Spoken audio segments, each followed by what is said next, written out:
I'm Al McFarlane. Welcome to the Conversation with Al McFarlane. Day before the 4th of July. Glad to be here and glad to have you along today. Wanted to do something special today, considering it is the holiday. It's an important one. And two things I pulled up. One is I wanted to read portions of the Frederick Douglass speech on what the 4th of July means to Black people in America. That's one. But I also wanted to share with you what I thought were excellent remarks made by our current president, President Joe Biden, on Monday, following, the all the conversation, or last week following the conversation around the debate. And so those are two things. Then today we also want to sort of follow up on the Promise Act in Minnesota. So that's some good things.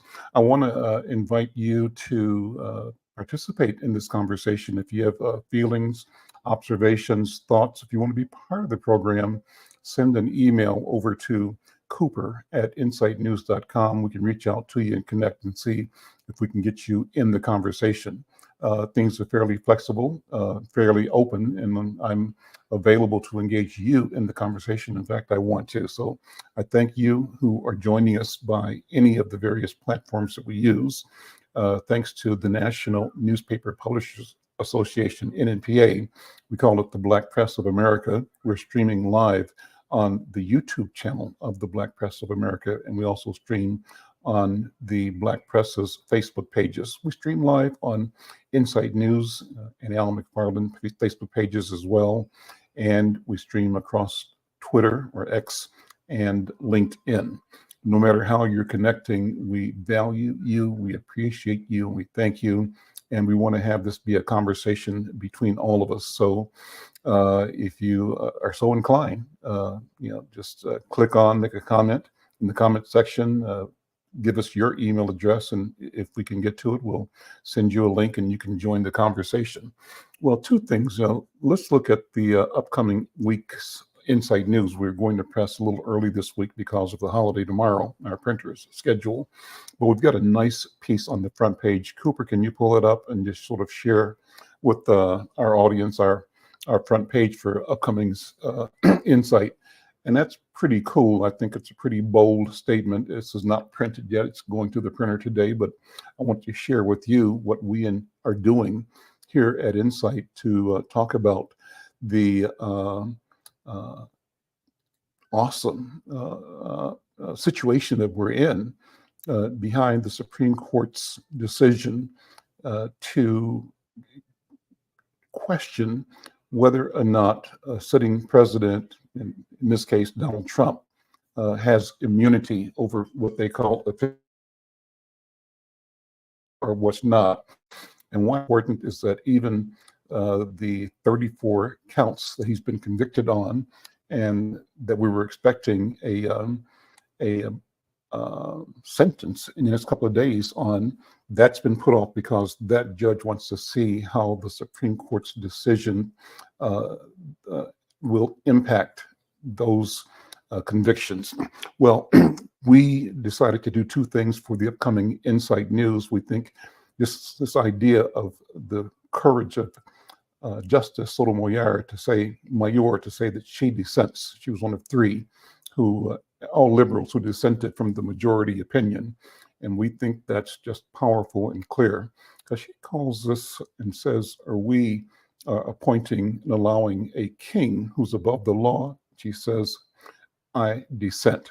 Well, read Insight when it comes out. In fact, you can go online, issue.com/Insight News, and you can see upcoming Monday's paper today, and that includes a synopsis or an edited version of Justice Sotomayor's piece, and it also includes President Biden's response to SCOTUS, the Supreme Court of the United States. What I want to do is actually read that, and this is entitled, and it's from the White House website, Remarks by President Biden on Supreme Court's Immunity Ruling. Remarks by President Biden on the Supreme Court's immunity ruling. President says, good evening. The presidency is the most powerful office in the world.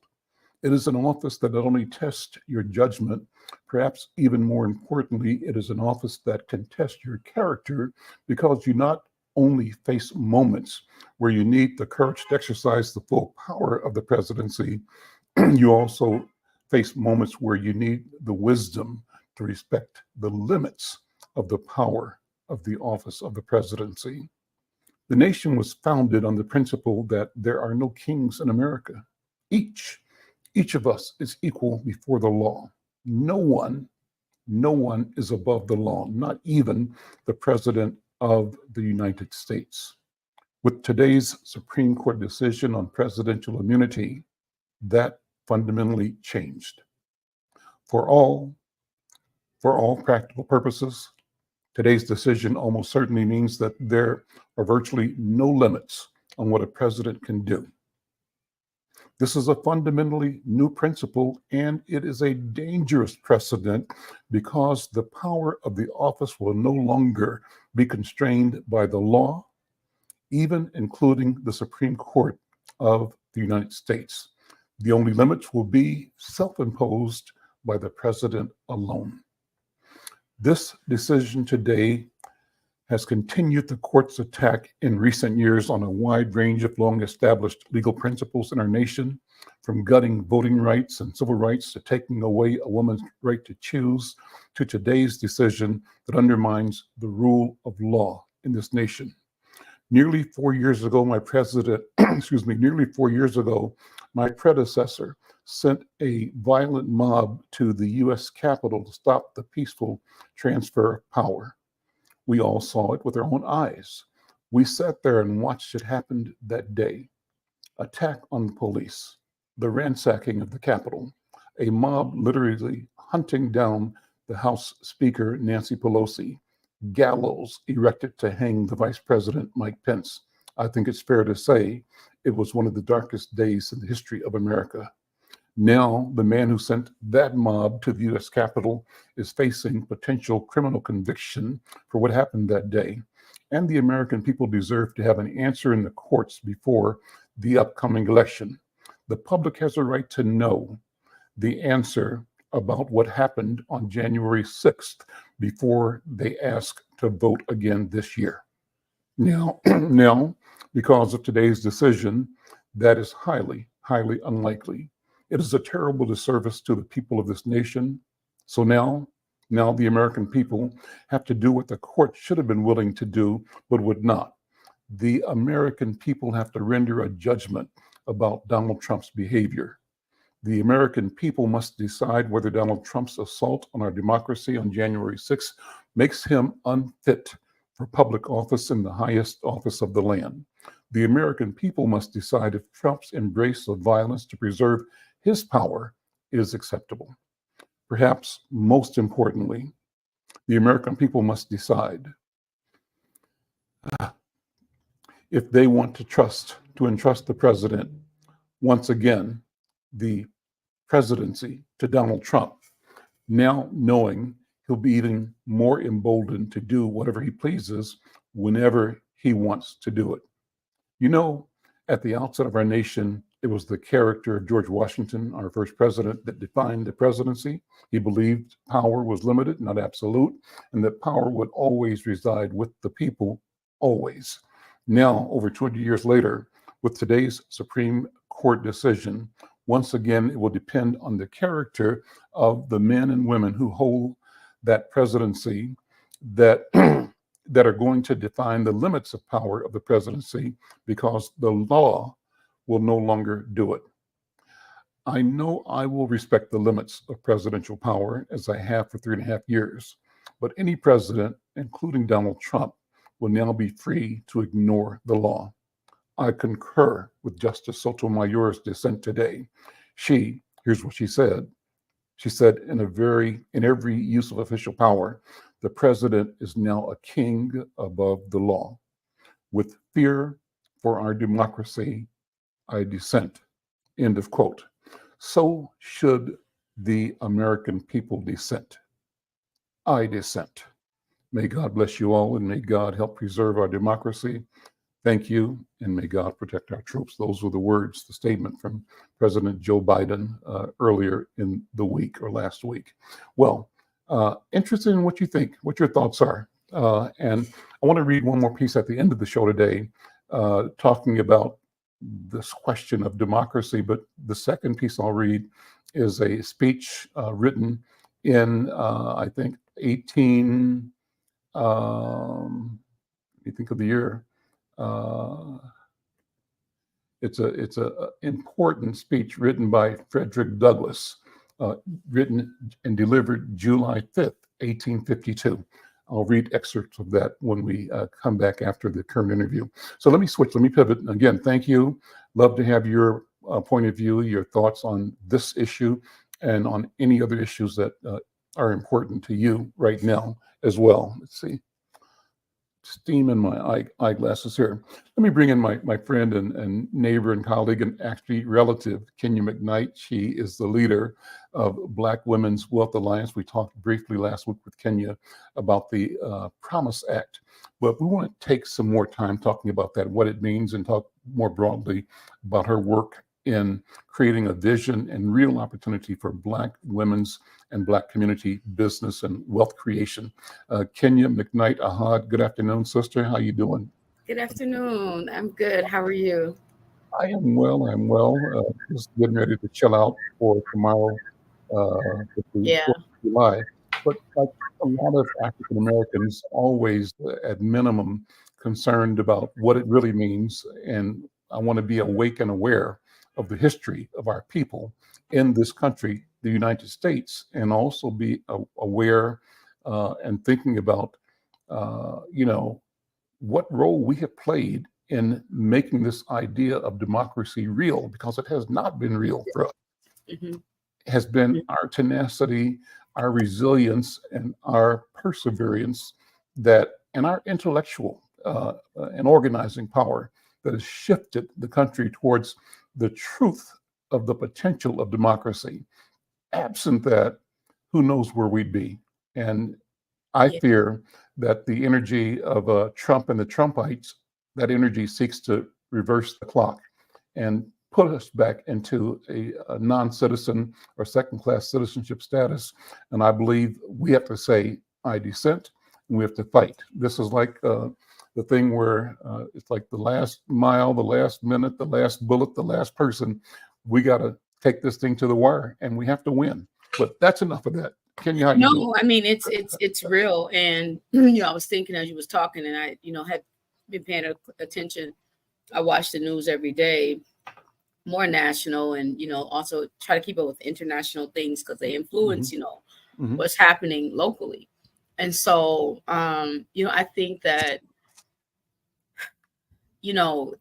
what makes me want to actually vote this time around, outside of just I know our folks fought for our rights to vote, and that our vote does count, especially at the national levels, at and every level, but certainly it has an impact there too, as well.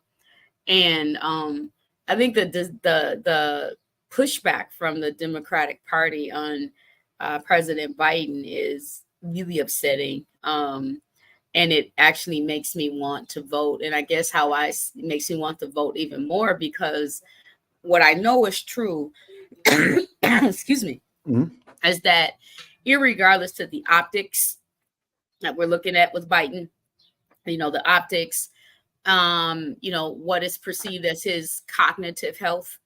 I mean, look, I'm not as concerned with that. I mean, I feel like when I look at what has happened, what he's done, he's been one of the most progressive That's right. presidents that African American people are greatly benefiting from right now, whether we know it or not, in terms of whether it's us directly, like the individual, at a broader scale. When you think about student loan debt, right?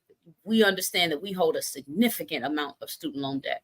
Right. And so that's one thing that is benefiting us, advancing the first Black woman to the Supreme Court, advancing as many Black judges across all courts in the state.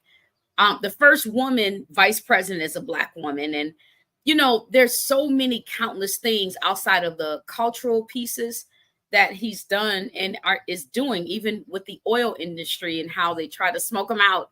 And he gamed up on them, going to our own reserve and changed the whole game. That pulled us out. I mean, you got to give credit to this man for his genius, even if he's not able to articulate it as clearly, right? The work that he's doing matters, and it does have an impact. It's having it now. It speaks volumes. The work speaks volumes. Yeah. Volume. So this is one of those moments where you go, and where you go, and is it about how me feeling good, right? Around how somebody's presenting, or am I really going to pull back the onion and look at, the substance of the work and its impact? And can I also see part of the smoke being that white folks some of them are just scared that this black woman going to be president? That's a deal. There you go. It's part of the thing. Yep. You know what I'm saying? And they going tenfold. And I'll close and say, this is part of the struggle people have with the Democratic Party, is the Republicans are united around Trump and his mess, around treason, being a treasonous, criminal, lying, right, disruptive, divisive president that he was, who nearly bankrupted this country, that didn't make front headlines, right? The $2 trillion he ran up the debt of this country higher than any president in history, right? And he gets to sit up there and lie, and it's coded with white supremacy. I mean, I think if I've never seen white supremacy on front display before, here it is. It's so bold and loud, and we feel it. He's tearing up the court system, the whole, it's crazy that it's even allowed to happen. But Republicans are united around it, right? Democrats are divided around the opposite. That's hard. That here's the substance and everything we talk about: a great president, record unemployment rates for Black people, all kind of stuff, game-changing things that no president has done that he's doing, and they're divided around his optics and cognitive health, the perception of his cognitive health. So you got to wonder, what is this really about? And so my thing is, for us, in terms of making this democracy real for us, look, it's going to take more time, but we've got to preserve what we've already done. That's right. Right. And for me, that means getting Joe Biden in. Yeah, we need, forget the parties, all of that. Yeah. We're not there yet. Until then, let's keep doing what's working for us, which is, for me, in this current reality, re-elect Joe Biden. I don't want to elect no other Democrat. This is the man, because we've already seen and we're benefiting from his work. The new person, I have no idea what they are capable of. They need time for that. We know what Joe is. So that's my spiel. And he knows, and we know, the critical role that we played in general, Black women played in particular, in his success. Without the leadership of Black women, without the support of Black voters, there'd be no Joe Biden. We'd be still living under Trump. And the scary thing is, we're going to stay the course. We stay in the course. We stay in the course, but we have to make sure we get our people out. So you and I, when we first connected, Kenya, some years ago, you had asked me to give an endorsing nomination for you, because you were going to run for City Hall, I think, at that time. City Council, Fifth Ward, this neighborhood. And so it just tells me that you and I have both been here at the grassroots level from the beginning, and we've never walked away. We stay in the court. And what this conversation is saying, that it's critically important that, just like Kenya McKnight and Al McFarlane, we must stay the course locally for school board elections, for city council, for state legislature, and figure out how to get on the, say, assessment boards, the committees, and the councils that are adjacent to the work that the electeds do. But it's critically important. And the importance is that this is a method and a mechanism for us understanding what the sovereignty of our own voice, for us knowing that our decision, our view, our analysis matters. and that we, in fact, are likely to provide a direction for our community and for the country that is healing, that is expansive, that is inclusive, and that reveals the strength of diversity, that respects everybody, that doesn't keep anybody out, but says we've all got a part to play in this. That's how we roll, I think. What do you think?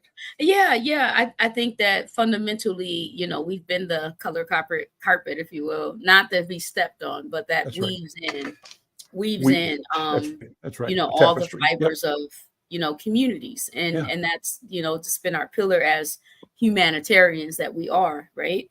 It's true to us culturally. I think that, we do have to stay the course, and we have to understand. I often say this is that, look, we're not going to realize everything we need to in our lifetimes, and it's not the point. You and I, there's no way that we can deliver all the work that's needed in our community, right? We're only here to do our part in our times, and in our time, and that part also means that we got to do everything we can to advance to the next level, so that the next wave of people come in and they do their thing and take it to the next level. I mean, this is a continuum, a selfless continuum that is about a futuristic outlook.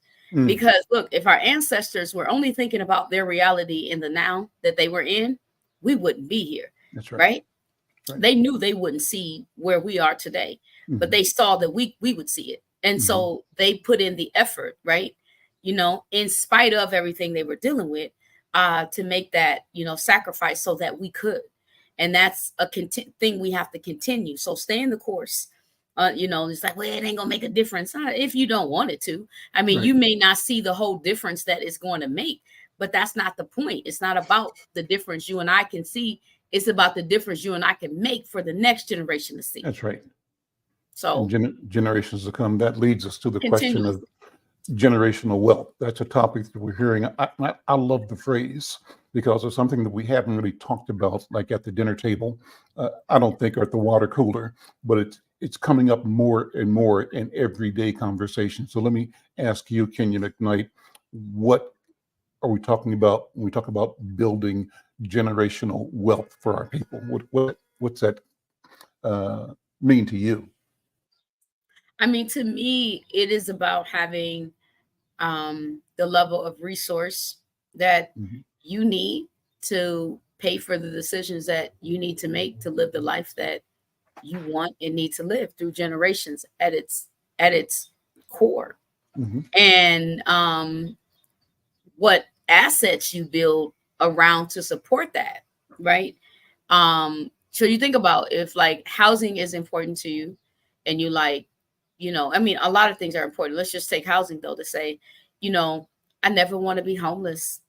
And I want to we understand that housing is, half of the expense of our incomes at times. And so, I want to make sure that I relieve future generations of burdens, of my family, of burdens of, having to worry about where they're going to live. Because foundationally, you can't build much if you don't have a solid foundation of your household, like where you live. You got to, and so it's part of that security that you want to provide yourself and your family through generations. You might own some real estate that you pay and take care of and, set it up in a trust, that it will always remain as part of a resource for your family to have a place to live. Granted, they're doing everything they need to do. You set up your threshold. So to me, it's about, making investments for the future. The same thing we was talking about. We're the wealth of our ancestors. They made that investment. So it can go across many different things, but it is about investing in the future at its core. But everyone is going to have a different, perspective. But it is about the future. It's not the now. We work now to invest and build in the future so that we have resources, assets, and things that are around. And it's not just monetary. It's not just, real estate, land, it's culture, it's values, right? It's sometimes jewelry, it's recipes, it's, You know what I'm saying? All those things that we It's want. ways of knowing, ways of looking at things, and ways of understanding the world, and Mhm. being confident that your analysis of what exists is a proper foundation for the work that you're willing to do to create the future. And it says that you are responsible for authoring the future. You're a co-author of what will be, and it gives you both the right and the responsibility to bring your voice and your vision, your knowledge and your power to the conversation, no matter where you are. That's what I think. Yeah, and while you can't guarantee the success of that future that you invest in, because it's left up to the folks who, are the inheritors of that, of Mhm. what they're going to choose to do with it. We have the responsibility to guarantee that it exists. It exists, and we hope that we teach and cultivate them enough to expand it beyond what they inherited. Let me shout out to Anura C. Asser. Brother Anura, thank you for your thumbs up. We appreciate you and the work that you do at Black Ink. And also shout out to our friend Michelle, who's out on the East Coast, who's here every day. Sister Michelle, thank you so much for your presence and your support of the Conversation with Al McFarlane. So let's sit in the work of the Black Women's Wealth Alliance. I know you got only so much time, but I always want to refresh people on what is the Black Women's Wealth Alliance, where that vision comes from. How do you articulate that vision, and what outcomes you seek by the work that you do and by the team you've assembled to make a difference? My vision is bigger than my life, I tell you that. That's a good Um, one. That's a good place to start. That's a great place to start. What a wonderful comment. yeah. You know what? The work is, I'm in my 10th year.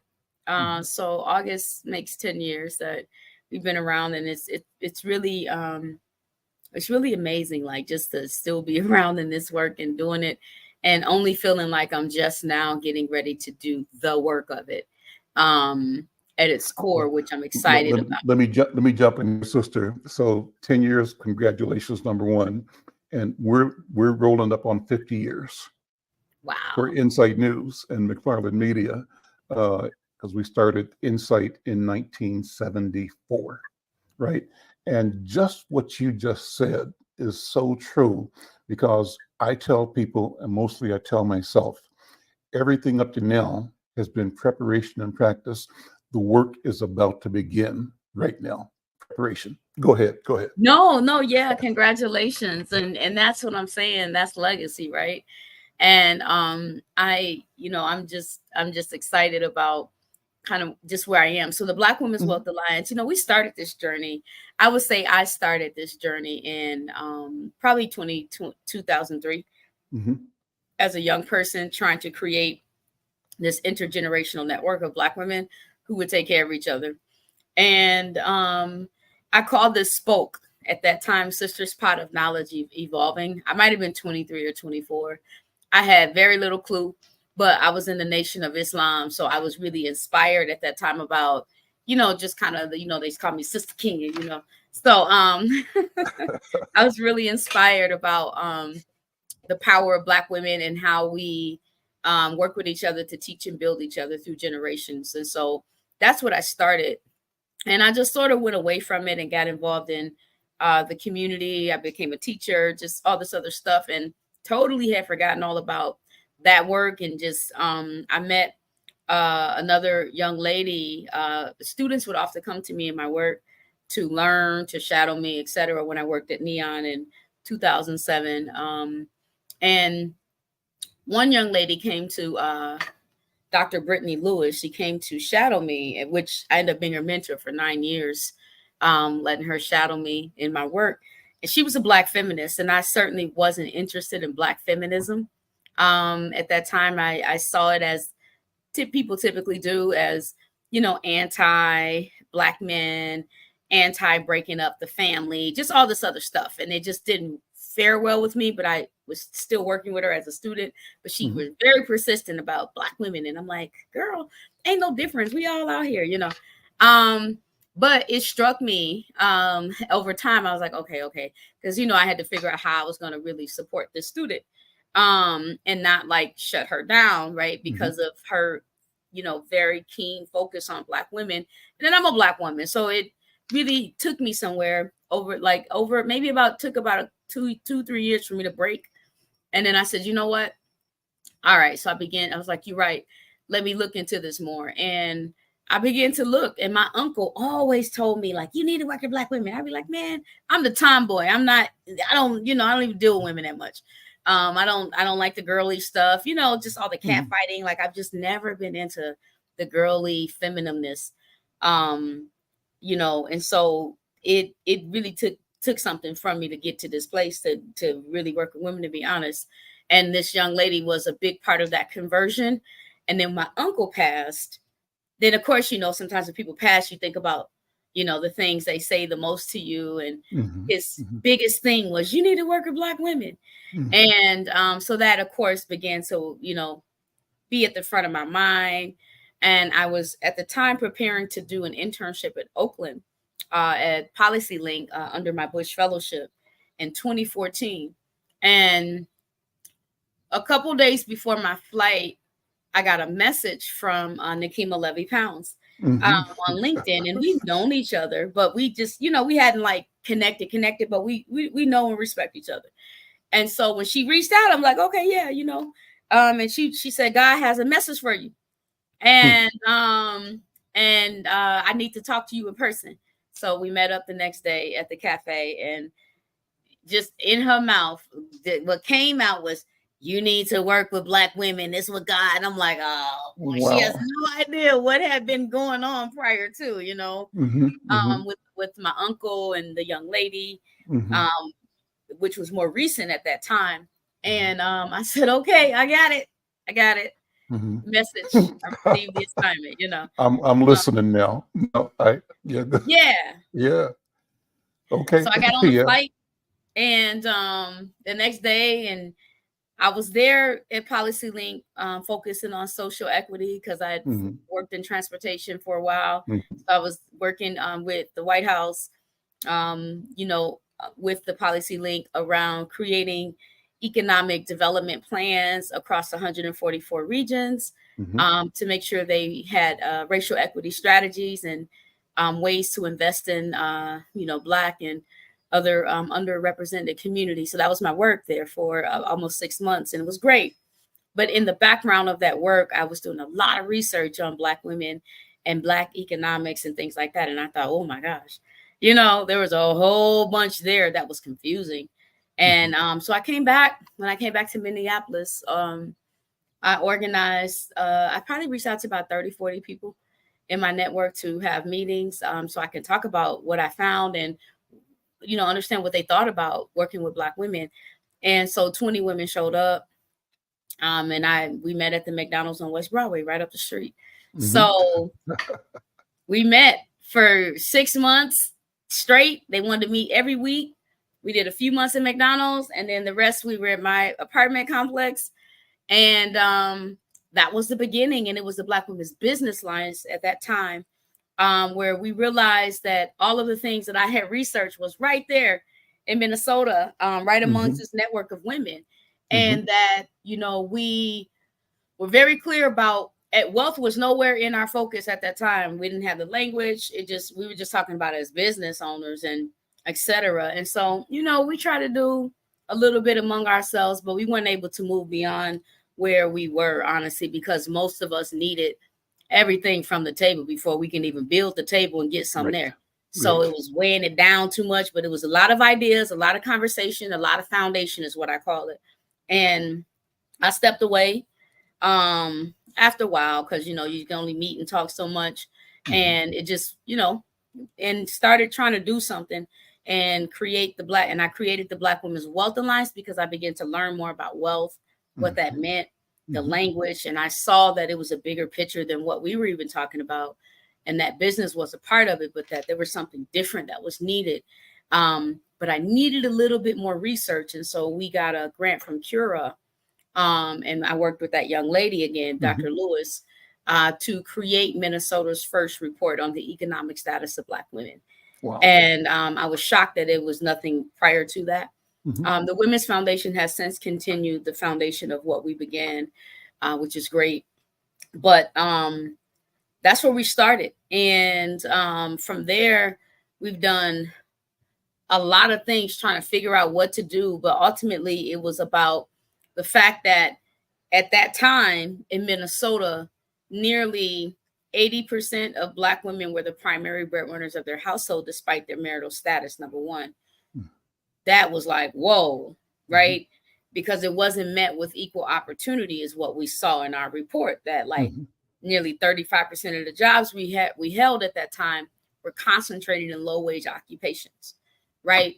We had not received less than 15% of capital lending for our businesses, but we were leading new business startups in Minnesota.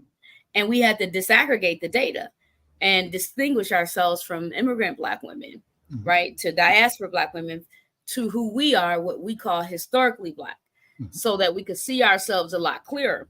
And once what we saw was like really shocking and disappointing, that no one had paid us that much attention, any attention at that time, to even know that we were drowning. Wow. And, you know, we were drowning while we were out here doing what there was no eyes on who we are and what we needed. So we started a journey in that, and it wasn't popular. It was divisive to a lot of people. Again, like how I started with the young lady, that's what I experienced. It was like, what you mean? You know, and so it was a lot. And we did a lot of work over the years to try to figure out what to do as volunteers, mostly because I didn't have a salary or anything until 2020. You know, but yeah, so it had been a process, but we did a lot of amazing creative initiatives to get at four things. One is, what we also understood is Black women also control nearly 60% of the total Black dollar nationally. That's a lot of power and influence. And so for us, there was no way that Black women would, one, control that amount of money, but yet not have the right strategies in place to retain it and to use it to grow wealth. So it was about leveraging the power, the opportunity, and the responsibility of Black women to redirect the Black dollar. And at that time, the buying power was also $1.3 trillion. So this is a lot of money, and we keep less than 50% of it. So you think about this woman, and we're looking like, on one end, we're struggling, and on the other end, we have all this buying power, and she controls most of it, whether she's married or single. So a lot of money is slipping through the hands of Black women. This still remains the truth today, right? And so and I think that there's just a lot of unconsciousness about this power that we have financially and the opportunity we have ahead to build Black wealth, but also the responsibility we have, right? As members of our families and our households, our communities, and as leaders, like, we have a responsibility to really be thoughtful about how we redirect our money to build wealth in our communities, in our families, and for ourselves. But we have to understand what wealth is first. What is it? So this is where our wealth education comes in at, right? And, you know, you have to understand the concept, tools, and strategies of wealth. We're the world, you know, is focused on financial literacy. We care about wealth literacy, because you can't manage your, you know, you can manage your checkbooks and all of that, but if you don't have no money, or you don't know how to build new income streams, we don't want you to manage from where you are. That's fine. We want you to have a vision, but to understand what wealth is and how you can really, because maybe home ownership isn't for you, but what does your life insurance look like, right? So we want to look at how wealth looks for the individual who works a job, who's in school, who has a business, who might be on disability and something like that. There's a way that everybody can do something. But if you don't understand what wealth is, and you don't know what tools are available to you and how to use the money you have to invest in it to grow, not only for your now, but for the future of all these babies, because 50% of Black babies in Minnesota are born under poverty. And so this is about our future. And she has a role that she has to play, Black women, in making a difference if she controls this much money. So That's our primary thing, is about grabbing the attention of Black women, providing her with the education she needs, the skills, the tools, and we invest some resources into her capacity to not only dream, but to realize them. Because we understand the impact of her will impact every household she's a part of, That's right. the communities and networks, etc. So I'll stop there. That's been Well, going. that's powerful and clear. But let me ask you then to sit with this idea of delineating the distinction between, say, a job or business creation and wealth. When you discovered, when and how did uh, the difference become clear to you? Because you brought this energy for helping Black women be successful in businesses first, but then over a period of time, you discovered that the missing element was a consciousness about wealth, and that business fits within the overall movement for wealth creation. How did that awareness come to you, and how do you distinguish or define the two things differently today? Once I became more educated about what wealth is beyond just owning a home, as that's the primary tool that we're, I mean, I bought a building before I bought a house, right? Mm-hmm. And so, and I have more wealth, owning my business, and some of the assets I have beyond home ownership, right?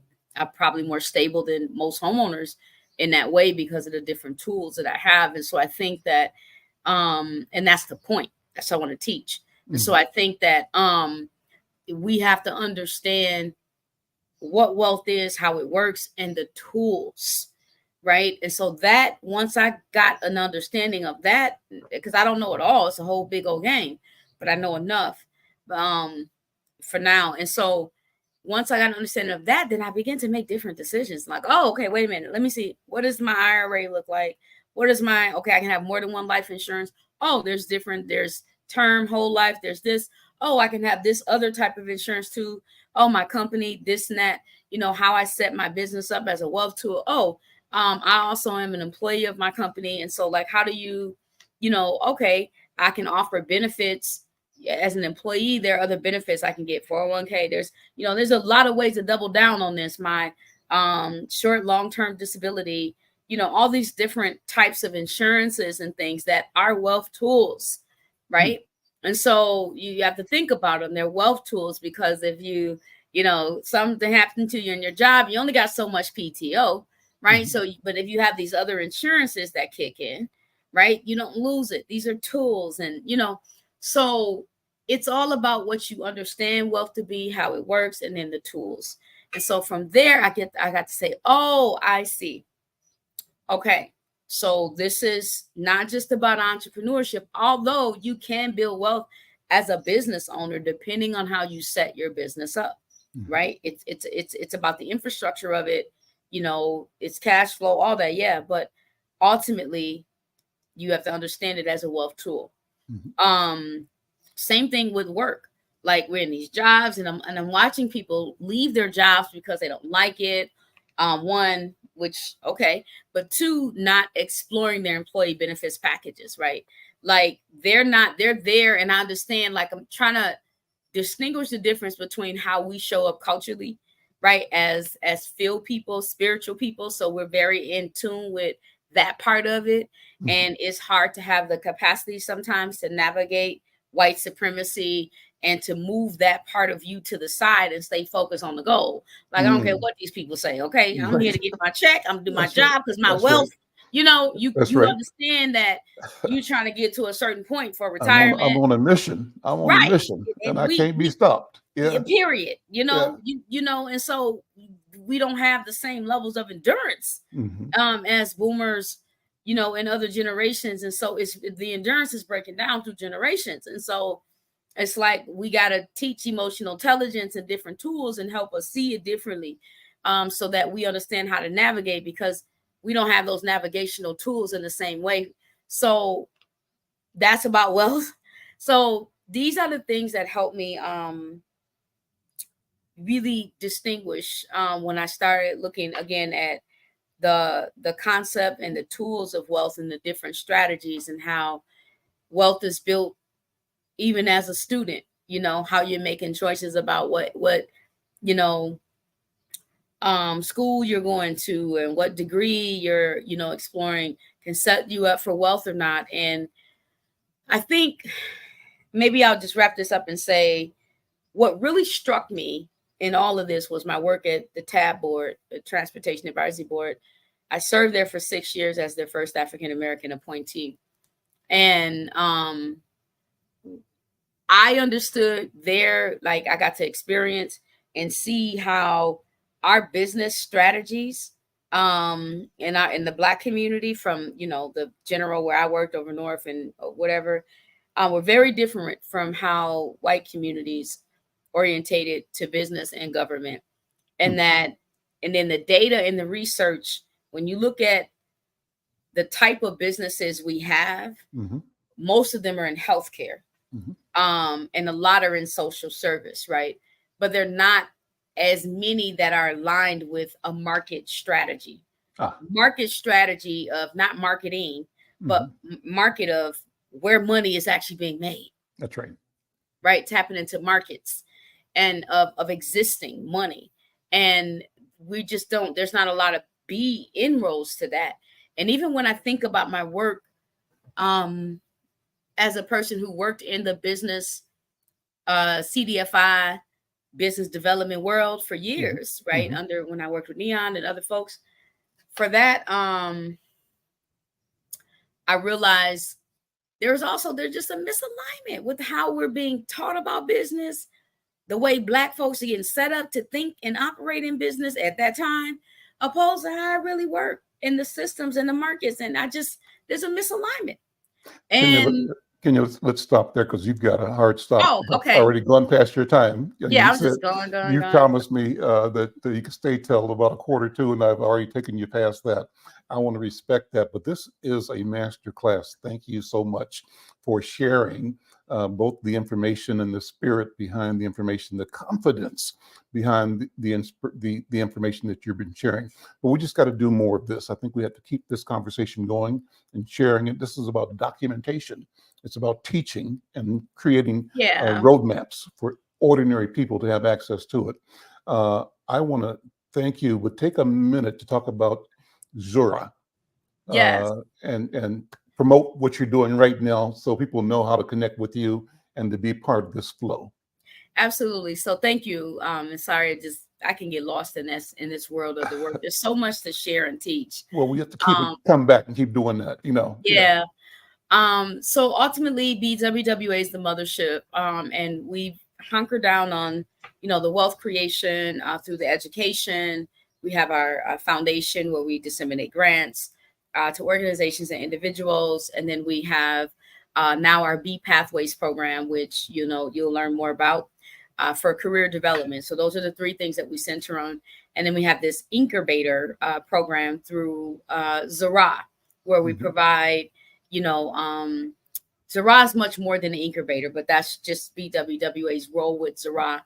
It stands on its own as its own institution. So in 2021, I purchased the 1200 West Broadway building, and I turned it into Zara, which is a holistic wellness, cultural and economic space that centers on holistic wellness as well. So in that, we have an incubator that where about 10 Black women entrepreneurs operate beauty, wellness, and food and retail businesses.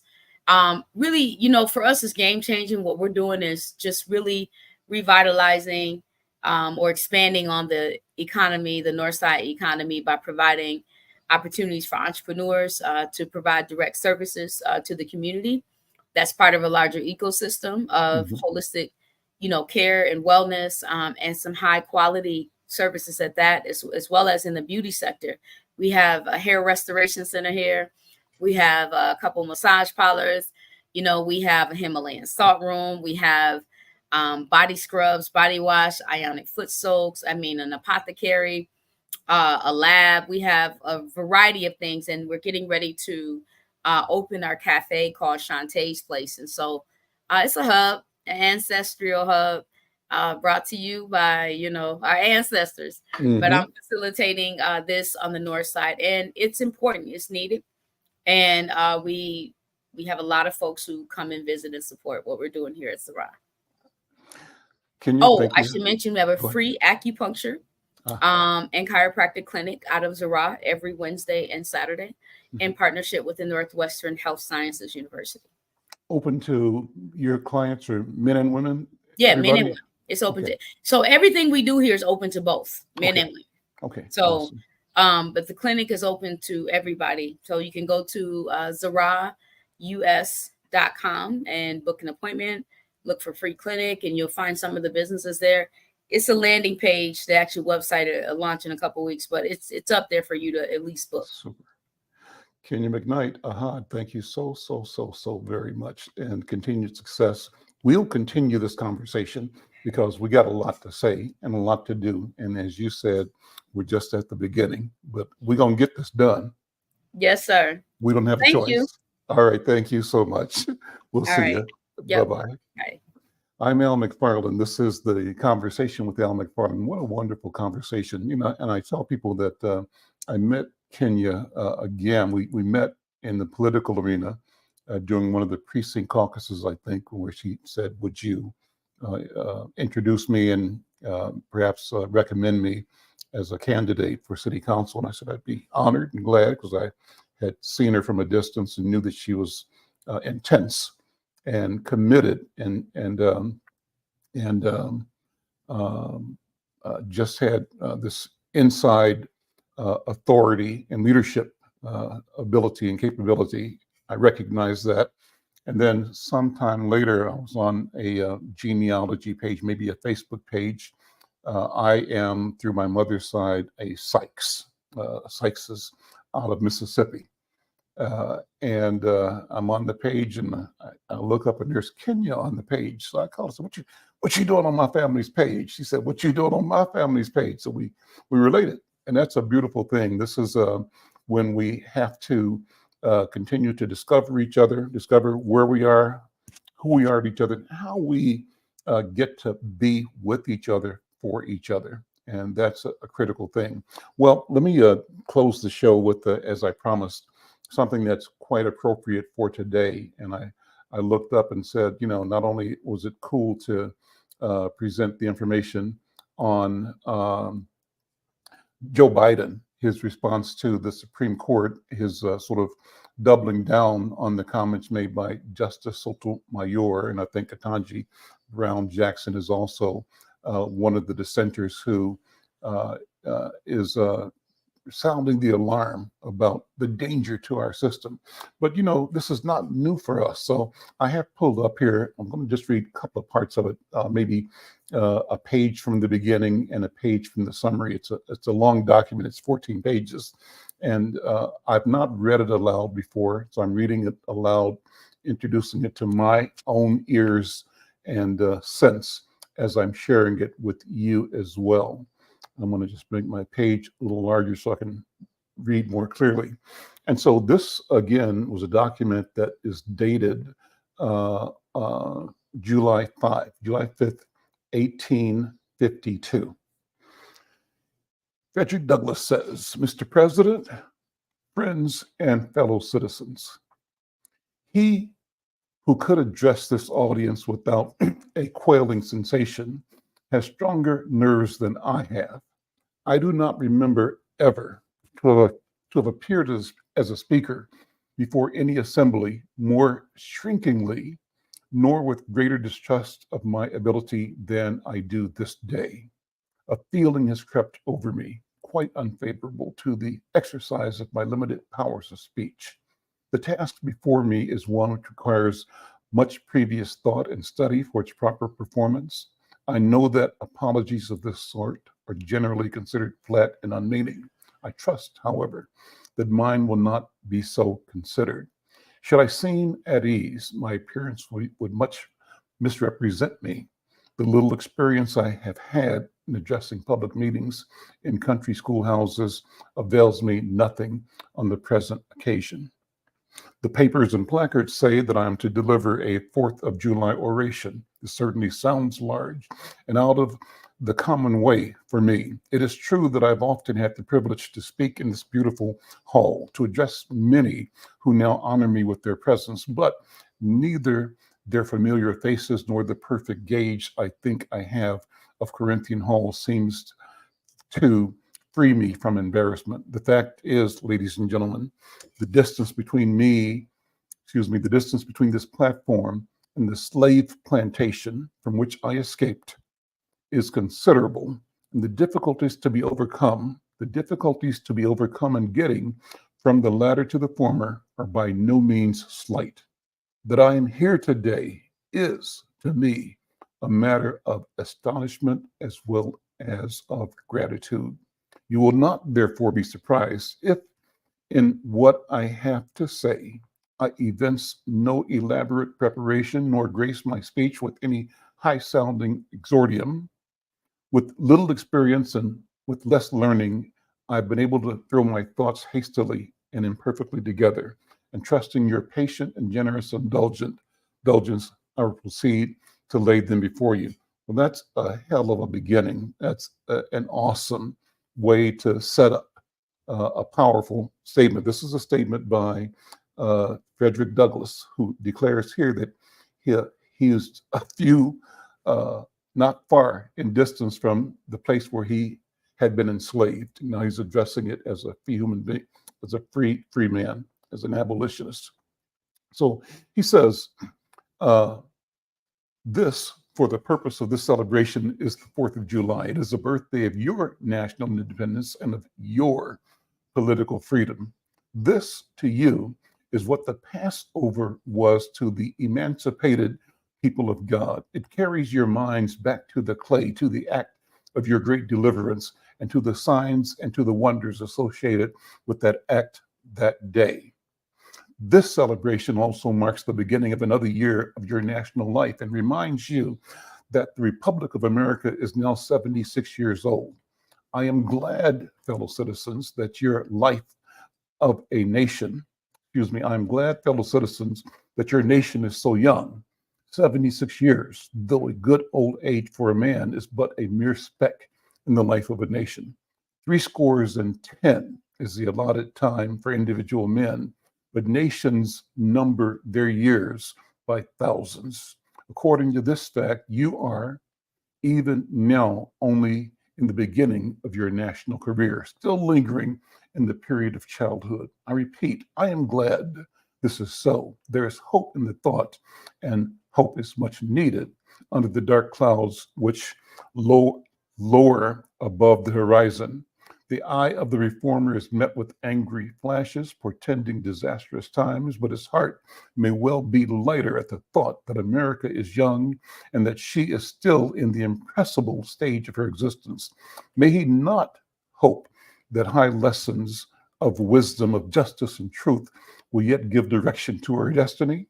Were the nation older, the patriot's heart might be sadder, the reformer's brow heavier. It is the future. Its future might be shrouded in gloom, and the hope of its prophets go out in sorrow.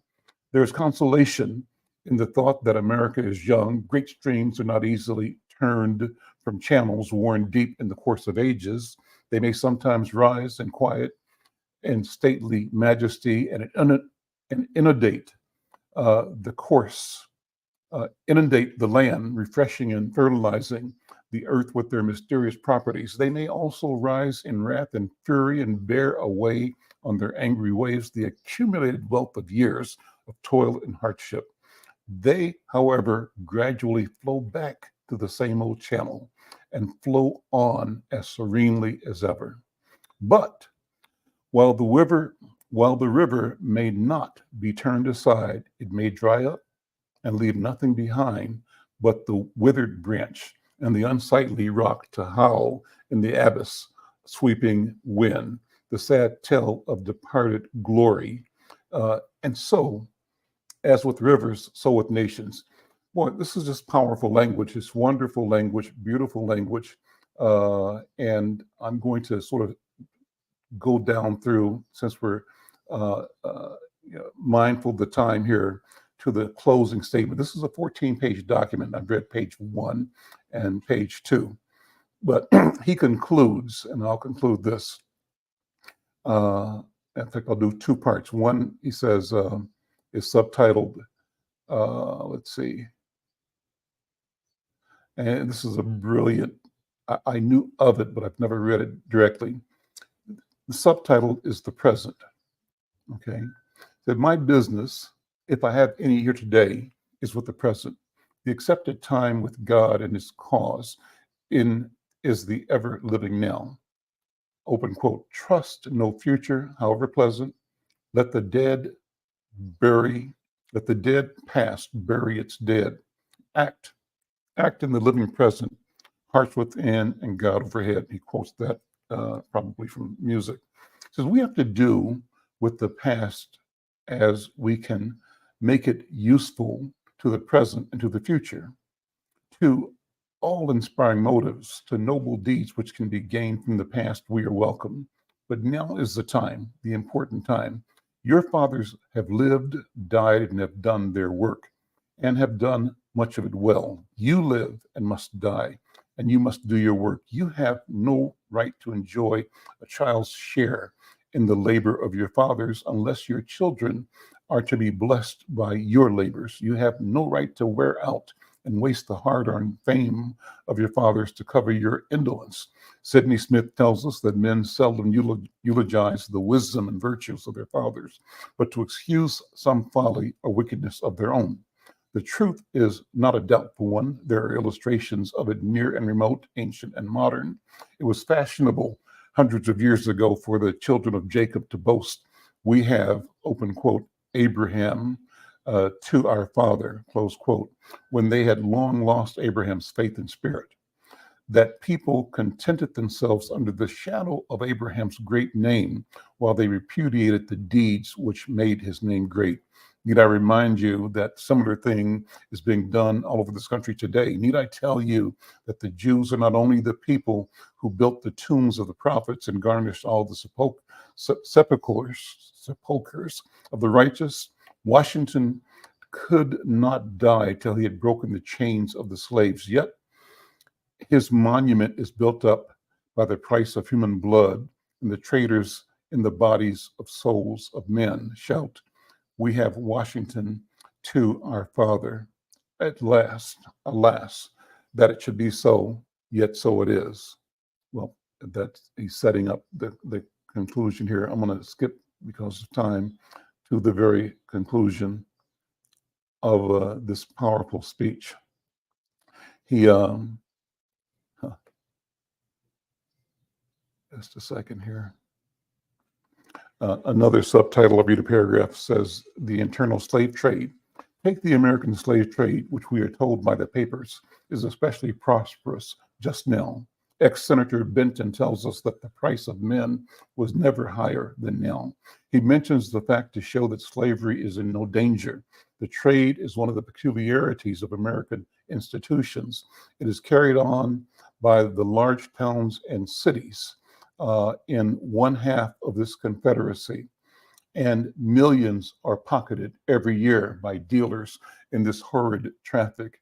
In several states, this trade is a chief source of wealth. It's called, in parenthesis here, it says, in contradistinction to the foreign slave trade, close parenthesis, it's called the internal slave trade. It is probably called so, too, in order to divert it from the horror with which the foreign slave trade is contemplated. The trade has long been denounced by this government as piracy. It has been denounced with burning words from the high places of the nation as an execrable traffic. To attest it, to put an end to it, this nation keeps a squadron at immense cost on the coast of Africa. Everywhere in this country, it is safe to speak of this foreign slave trade as a most inhuman traffic, opposed alike to the laws of God and of man. The duty to extirpate and destroy it is admitted by even the doctors of divinity. In order to put an end to it, end it, some of these last have consented that their colored brethren, normally free, should leave this country and establish themselves on the western coast of Africa. It is, however, a notable fact that while so much execration is poured out by Americans upon those engaged in the foreign slave trade, the men engaged in the slave trade between the states pass without condemnation, and their business is deemed honorable. Well, you know what? I'm well past the hour. I'm going to come back to this, maybe even if not tomorrow, in the next couple of days, because this is worth getting into, worth hearing. I'm going to stop right there, and that's what I will do tomorrow, I think. If not tomorrow, next week or Friday, continue to read Frederick Douglass's speech on the 4th of July. In the meantime, think about it, and let's stay connected. I'm Al McFarlane. We'll see you next time.